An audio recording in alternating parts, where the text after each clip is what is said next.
That explosion you just saw didn't happen on the ground. It happened in the sky, 60 meters above a city of 300,000 people. An $800 rocket built in a garage from parts you could order online, launched at a sleeping neighborhood. Stopped by a missile that cost more than some people earn in a lifetime. For years, critics called this the most economically insane defense system ever built, spending hundreds of thousands of dollars to destroy a rocket worth less than a used car. Military analysts said it couldn't work. American defense officials told Israel it was doomed to fail. They were wrong. And here's the part nobody predicted. The story doesn't end with that missile. It ends with something that costs $3. To understand what Iron Dome actually is, you have to understand what life looked like before it. The city of Sderot sits less than 1 mile from the Gaza border. 1 mile. On a calm day, you can hear sounds from across the fence. For years, that fence sent something back. Rockets. Cheap, crude, unguided rockets made from water pipes and fertilizer. A Qassam rocket cost between $300 and $800 for Hamas to manufacture. Built in workshops, assembled by hand, filled with basic explosive material. No guidance system, no precision, just a tube pointed at a city and launched. And here was the brutal reality of living in Sderot. The city sits 840 meters, half a mile from the closest point in Gaza, which gave residents approximately 15 seconds of warning before impact. 15 seconds. That's how long you had to grab your children and reach a shelter. This went on for years, not weeks, not months, years. The rockets weren't accurate enough to target anything specific. They were accurate enough to terrorize everything. Schools built reinforced concrete shelters into their playgrounds. Bus stops were designed as blast barriers. Kindergartens had 12-inch concrete walls. The entire architecture of a city redesigned around the assumption that a rocket could come at any moment. During the 2006 Lebanon War, Hezbollah fired more than 100 rockets per day into Israeli territory, thoroughly overwhelming Israel's existing air defenses. In 34 days of fighting, 4,000 rockets landed in northern Israel. 53 Israelis were killed. Hundreds of thousands fled their homes. Israel had tried to solve this before. They were working with the United States on a laser weapon called Nautilus, a joint project to shoot down short-range rockets with a high-powered beam. Nautilus was canceled because of budget overruns and inconsistent performance in combat conditions. They were back to zero. American defense officials cautioned that a new Israeli short-range anti-missile system would be doomed to fail. One man decided to build it anyway. His name was Brigadier General Daniel Gold, but everyone called him Danny. Gold was born in Tel Aviv in 1962 and studied electronic engineering at the Technion, Israel's MIT. He joined the Israeli Air Force in 1983 and spent decades in electronics, munitions, and electronic warfare. In the late 1990s, as head of the R&D unit in the Directorate of Defense Research and Development, Gold recognized that missiles and rockets were becoming the defining threat to Israeli civilians, and he directed his team to explore options for a defense system. The Israeli military establishment wasn't interested. The IDF tended to favor offensive weapon platforms, tanks, and combat aircraft over purely defensive systems. Defense was seen as passive, weak, unsexy. The military wanted to project power outward, not build a shield. Gold didn't care. When Gold was installed as head of the IDF's Research and Development Bureau in 2004, he became a strong backer of the anti-missile project, even skirting Army contracting regulations to secure financing. He also helped persuade key politicians to support the project. Let that sink in. He bent the rules of his own institution to build something his institution didn't want. Then 2006 happened.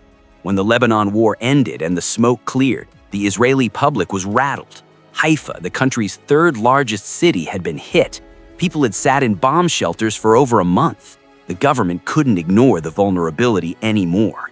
In February 2007, Israeli Defense Minister Amir Peres authorized Rafale Advanced Defense Systems to begin development of a short-range air defense system on a budget of just $100 million. $100 million for a weapons system that had never been built before. The timeline they set? Field it in 4 years. Most weapons systems of this complexity take a decade. The Americans told them it couldn't be done on that budget in that time frame. Gold said, "Watch us." Iron Dome isn't just a missile launcher, it's a decision-making machine. The system has 3 components that work together in a window of seconds. First, the radar. Built by a company called ELTA, it scans the sky constantly, detecting launches, calculating trajectory, predicting impact zones within moments of a rocket leaving the ground. Second, the brain. A battle management computer running algorithms that answer one question: where is this going to land? If the answer is an empty field, an unpopulated area, open desert, the system does nothing. It lets the rocket fall. It saves the interceptor. Third, the FIST, the Tamir Interceptor Missile, a 3-meter rocket with electro-optical sensors, multiple steering fins for extreme maneuverability, and a proximity-fused warhead designed to detonate near its target and destroy it through the blast wave. Not a direct hit, close enough. And here's the brilliance that critics kept missing. Israel found that it needed to launch an interceptor against only about 20% of the rockets launched, because 80% were heading somewhere that didn't matter. This was the key economic insight that changed the entire debate. Yes, each Tamir costs tens of thousands of dollars, but you're not firing one at every rocket. You're firing one at every rocket that matters. The computer decides. The computer is ruthlessly efficient. Data from May 2021 shows Iron Dome tracked 3,000 threat profiles but launched only 1,577 interceptors, saving Israel an estimated $70 million in unnecessary interceptor spending. The system wasn't just fast, it was smart. From proposal to deployment, Iron Dome's entire development cycle was slightly more than 4 years, a remarkably short period for a new weapons system. And then came the day everyone had been waiting for. April 7, 2011, Ashkelon, southern Israel. The battery had only been set up 4 days earlier. Soldiers were still running tests. Iron Dome had been deployed as an operational experiment, military language for "we're not sure this will work in real life." That same day, Hamas fired an anti-tank missile at an Israeli school bus, killing a 16-year-old boy. In retaliation, the IDF struck Palestinian targets, and Gaza terrorist groups launched long-range rockets toward Ashkelon. The radar picked them up. The algorithms calculated. The computer decided. These are heading into the city. People will die. 2 Tamir interceptors launched. The first one hit. Eyewitnesses on the street in Ashkelon saw the rocket fly through the air and then explode. A resident named Moshe Ben Hamo said, "I was in the street and I heard a strange sound, like someone pushing the gas pedal of a car. Then I saw the rocket fly through the air and explode. Immediately, I realized that it was Iron Dome." IDF officials called the interception a historical moment. The first time in the world a short-range rocket had ever been intercepted in combat. Not a test, not a simulation. A real rocket over a real city, destroyed before it could kill anyone. Over the next 4 days, Iron Dome intercepted 8 more rockets. The system that American advisors said was doomed to fail had just made history. And then it just kept going. During Operation Pillar of Defense in 2012, more than 1,500 rockets were fired at Israel over 8 days. Iron Dome assessed that nearly 900 would land in open terrain. Of the remainder, the IDF achieved an interception rate above 85%. In the 2006 war, before Iron Dome existed, 4,000 rockets killed 53 Israelis. In 2014, with Iron Dome active, 3,360 rockets resulted in just 2 rocket-related deaths. In 2006, about 30,000 insurance claims for rocket-related damage were filed. By 2014, just 2,400. Same country, same enemy, different math entirely. Now, the number that launched 1,000 debates. Each Tamir interceptor missile costs somewhere between $40,000 and $50,000 to produce. A 2020 analysis estimated the full interception cost, including radar power, personnel, and operational expenses, at $100,000 to $150,000 per successful interception. Against a Qassam that costs $800 to build. On paper, this looks insane, and critics in Israel and abroad were not subtle about saying so. Military analyst Reuven Peditzer, a former fighter pilot and professor at Tel Aviv University, argued that launching very large numbers of cheap rockets could essentially attack Israel's financial means, not just its cities. He wasn't wrong about the math, he was wrong about the conclusion. Because he left out the other side of the ledger. What does it cost to rebuild a hospital hit by a rocket? What does it cost to evacuate 100,000 people from a city? What does it cost when every business in southern Israel shuts down because nobody feels safe? What's the price of a child who never recovered from the trauma of a decade of sirens? The Israelis found that the value of what they were defending far exceeded the cost of the more expensive Tamir interceptors. And critically, the entire economic argument changed once Hamas understood how Iron Dome worked. Because now, every rocket fired at a city either got shot down, costing Israel money, or it didn't and cost Israel even more. It was an impossible equation for Israel, unless you could change the cost of the interceptor itself. And someone was already working on that. Here's the twist nobody saw coming when Iron Dome first launched. While Israel was perfecting missiles to shoot down rockets, they were also quietly building something that doesn't use missiles at all. Its name was Iron Beam, or as Israel officially renamed it in late 2025, or Eitan, Eitan's Light, named after a fallen soldier whose father was one of its key designers. Iron Beam is a directed energy air defense system developed by Rafael Advanced Defense Systems.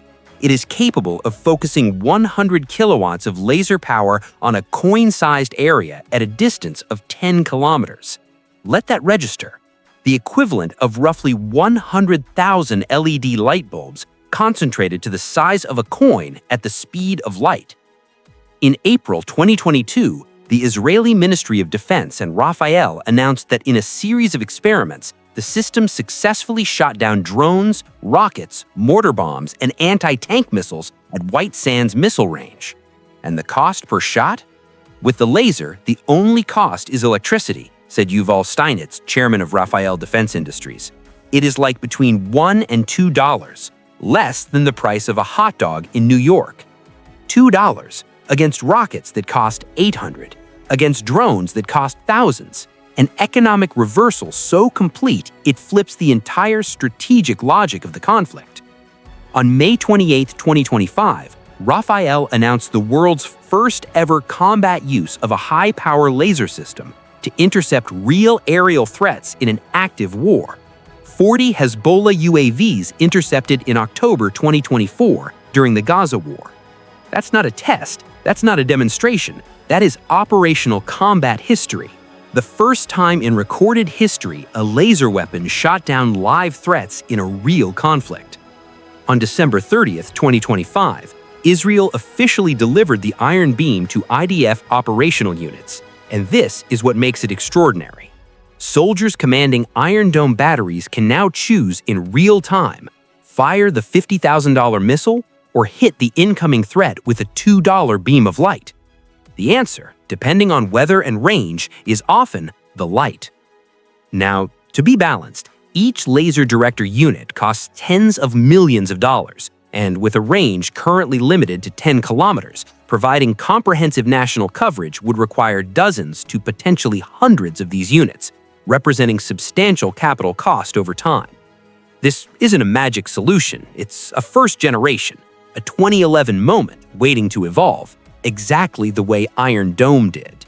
Right now, 12 countries operate or have ordered Iron Dome batteries.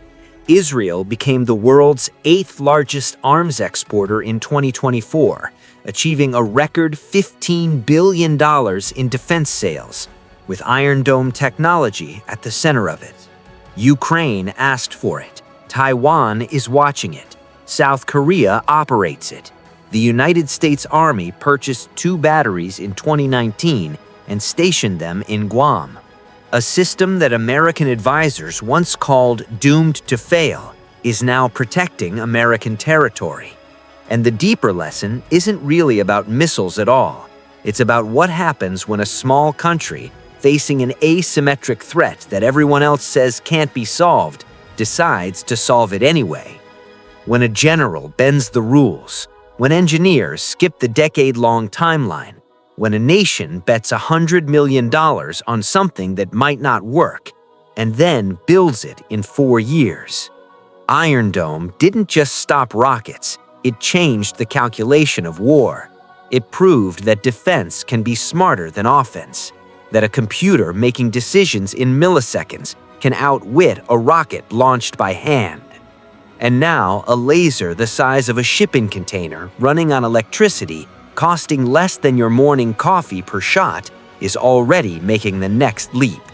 The story isn't over, it's just getting started. One system explodes rockets in the sky with a missile. The other silently burns them out of existence without sound, without flash, without a trace. Both built by the same country, both defending the same people. If you want more stories about the engineering and structures reshaping civilization, subscribe to Grand Structures. Every video we make starts with one question: how did they actually build that? Drop a comment below. Which defense technology do you want us to break down next?